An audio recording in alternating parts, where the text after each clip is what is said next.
Hey folks, welcome back. I'm at Main Street Bookends in Warner, and with me today is Stefan Timbrell from Country Houses in New London, and also here in Warner. Hi, Sean. Stefan, how are you? Great. Good to see you. Good to have you back. Yeah, thanks for inviting me. It's always a pleasure to be here. Well, great to have you. And, what's shaking out there in the real estate world? How's the market looking? Well, it's actually, we're seeing some improvement to the market. You know, we've been in, this is our second year where I'd say we're in an improving market. Yeah. Maybe single digit appreciation. What's interesting and a challenge at the same time is that markets around us have been actually stronger than we have. So for example, the Boston market, if you go back to the spring, we saw some double-digit appreciation, real strong markets in Boston. I was at a conference down there in January and they were complaining about inventory. And when properties were coming on the market for sale, they were selling for $50,000 and $75,000 more than asking price. Really? The Upper Valley, the Dartmouth, Hanover area, same story. You know, not a lot of inventory and real price increases and strong demand. So great for sellers, not necessarily great for buyers. And we're in a market that's just a little bit softer. It's between the two. We're seeing some strength improving, but we don't have that robust market like those marketplaces do. Right. So, but there's improvement. definitely a positive trend. So the numbers of transactions, if you look at the state of New Hampshire, the numbers of transactions are actually down a little bit, but pricing is up a little bit. And so overall, there's an upward trend, which is good. In real estate market, I mean, things are always changing. I mean, technology is another thing that's taken over from, the old, get the Sunday paper and look through the listings. Yeah, and it's hard for our sellers to get their heads around this, but technology has so radically changed our business. I mean, we all have phones, right? We have smartphones that can do just about anything now. I mean, even the newer versions can track your sleep patterns and your health and your caloric intake, and I mean, it's amazing what a phone can do now. But in our business, in real estate, where it really helps is shortening the communication cycle. So in other words, even as recently as a few years ago, a buyer or seller would reach out to you and the standard was you could get back to them within a day. Well, now people want to hear from you within seconds. So you have to be on your game. You have to have tools where you can respond in those kinds of quick time frames.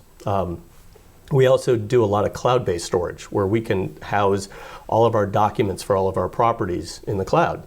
So if a buyer calls me, for example, and says, hey, I'd like some information on 123 Main Street, as soon as I hang up the phone, within seconds, I can forward them everything I have on that property because it's all cloud-based and I can access it from my phone. And so, it's about shortening those cycles.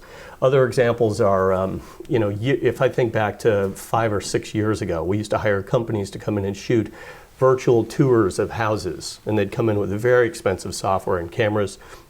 It would cost thousands of dollars to do just a few homes. Now you can do that on your phone. Oh, wow. So you can literally stand in a room and you can shoot a 360-degree image. It can be processed online, and within seconds you can send it to a buyer who may be on the other side of the country, and they can virtually see the entire property. So it's really incredible where things have gone with technology and how it really helps us in our business. Yeah, a lot better than those grainy old black and whites and exactly. the Sunday paper. Yeah, and the quality on these devices now is just through the roof. Better than some of the cameras out there. Absolutely. Yeah. And besides the technology, it's changing what real estate agents do now. Well, yeah, that's absolutely true. So again, going back even just a handful of years ago, we used to be the source of the information. A buyer would call us or they'd walk into our office and they'd say, I'm interested in a house and I'm looking for 3 bedrooms and 2 baths and here's my price range. And so we were the gatekeepers of that information and we would give that out to buyers and be the source of the information. Well, now they can get all that online. There's some really great technologies, again, with your phone. For example, a buyer can be driving around, their phone is GPS based and it'll show them on a map all the homes that are around them for sale, what their prices are, all the photographs of the property. So they have access now to the information. So that's no longer our big benefit. Where the benefit is in a good real estate agent nowadays is adding the value to the transaction. Experience, expertise, advice and counsel. The person has the information, now they want to know what to do with it. Guide me through this myriad of challenges to get me from point A to B so that I close on the property. Same with the sellers. Everything has gotten a little more complicated. Home inspections are more challenging.